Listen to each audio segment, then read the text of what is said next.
PoK रे champions trophy tour करने को चाहूला पाकिस्तान क्रिकेट बोर्ड।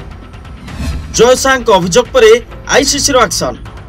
पाकिस्तान उपर हेला भारतर विजय। पुणी थे भारत द्वारा परास्त होइछि पाकिस्तान।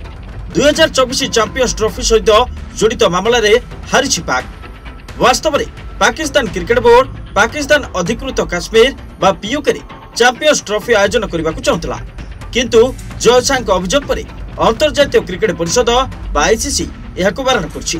चैंपियंस ट्रॉफी आयोजक पाकिस्तान निज देश में टूर्नामेंट ट्रॉफी टूर करने को चाहूला।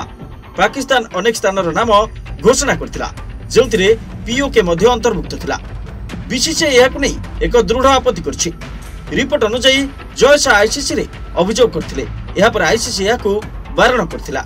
जानिबाकु मिलिछि जे बीसीसीआई सचिव जय शाह शुक्रवार दिन आईसीसी रो वरिष्ठ अधिकारीक सह कथा होई पाकिस्तान रो पदक्षेप को निंदा करछंती।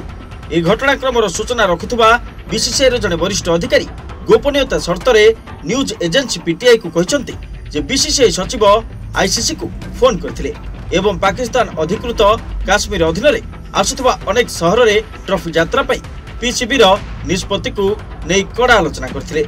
एहा सह कठोर कार्यानुष्ठान ग्रहण करबा को आईसीसी को अनुरोध करछंती। जे पर्यंत इस्लामाबाद रो प्रश्न रहिछि एथिरे कोनोसी मुद्दा नाही, किंतु कश्मीर दखल करथिबा पाकिस्तान रे ट्रॉफी यात्रा होई परिबो नाही।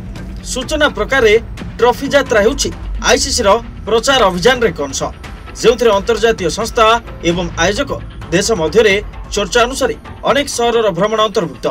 विगत वर्ष जेतेबेले भारत में 2023 ओडीआई विश्वकप खेल जाइतिला, एहा पूर्वरु भारतर अनेक शहर रे विश्वकप ट्रॉफी यात्रा अनुष्ठित होइतिला। तेबे परामर्श न करी पीसीबी एहार आधिकारिक सोशल मीडिया रे घोषणा करछि जे ट्रॉफी को स्कुड्रु, मुरी एवं हुंजा को नियाजिबो आ एही क्षेत्र विवादीय क्षेत्र रे अंतर्भुक्त। पीसीबी ट्वीट करी कहिछि प्रस्तुत रुह पाकिस्तान।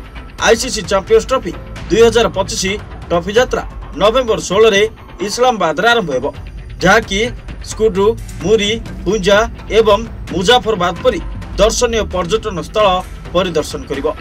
Report rising Odisha.